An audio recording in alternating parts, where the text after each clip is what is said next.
पटना से खबर है जहां निकाय चुनाव में ईबीसी आरक्षण पर हाईकोर्ट का बड़ा फैसला आया है। बिहार सरकार की दलीलों को कोर्ट ने खारिज कर दिया। सुप्रीम कोर्ट के निर्धारित 3 क्राइटेरिया को पूरी करने की बात कही है। ईबीसी आरक्षित सभी सीटें अब सामान्य सीट कहलाएंगी। राज्य निर्वाचन आयोग को फैसला लेना होगा और इसको लेकर आपको बता दें कि अभी नगर निकाय चुनाव की तारीखों का ऐलान हो चुका है और 10 तारीख और 20 तारीख को चुनाव होने हैं।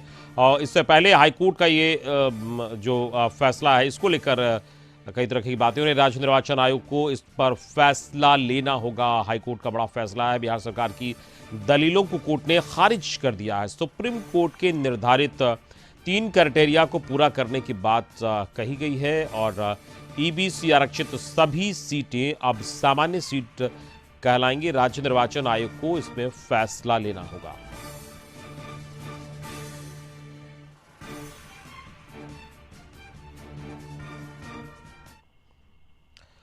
तो इस फैसले पर जेडीयू संसदीय बोर्ड के अध्यक्ष उपेंद्र कुशवाहा ने कहा कि हाईकोर्ट का फैसला दुर्भाग्यपूर्ण है। ऐसा निर्णय केंद्र सरकार और बीजेपी की गहरी साजिश का परिणाम है। अगर केंद्र सरकार जातीय जनगणना कराकर आवश्यक संवैधानिक औपचारिकताएं पूरी कर ली होती तो आज ऐसी स्थिति नहीं आती।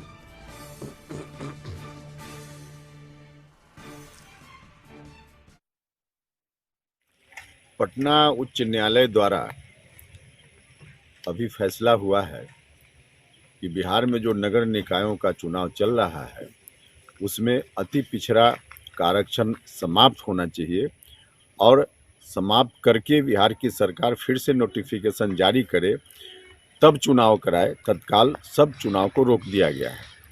उच्च न्यायालय का यह फैसला काफ़ी दुर्भाग्यपूर्ण है और केंद्र सरकार साथ ही भारतीय जनता पार्टी दोनों की गहरी साजिश का यह परिणाम है, क्योंकि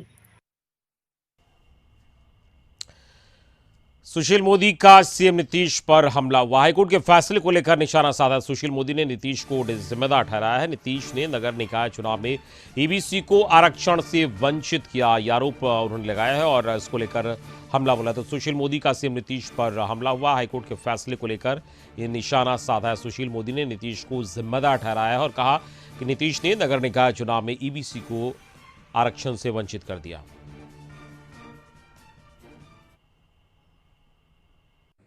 नीतीश कुमार की जिद का परिणाम है कि बिहार के नगर निकाय चुनाव के अंदर अति पिछड़ों के आरक्षण को पटना हाईकोर्ट को समाप्त करना पड़ा है। सुप्रीम कोर्ट का बड़ा स्पष्ट निर्देश था कि बिना ट्रिपल टेस्ट के किसी भी चुनाव के अंदर आरक्षण नहीं दिया जा सकता है। इसके पहले मध्य प्रदेश में, महाराष्ट्र में सुप्रीम कोर्ट ने चुनाव को रोक दिया था। बिहार के एडवोकेट जनरल और राज्य निर्वाचन आयोग ने बार बार राज्य सरकार को बताया ये गलत हो रहा है, सुप्रीम कोर्ट का निर्देश है, लेकिन नीतीश कुमार नहीं माने और आज उसी का परिणाम है कि अति पिछड़ों को जो बिहार के नगर निकायों में आरक्षण मिला हुआ था उसको चुनाव आयोग ने रोक दिया है। अब चुनाव कराने में कम से कम 1.5 साल लगेंगे।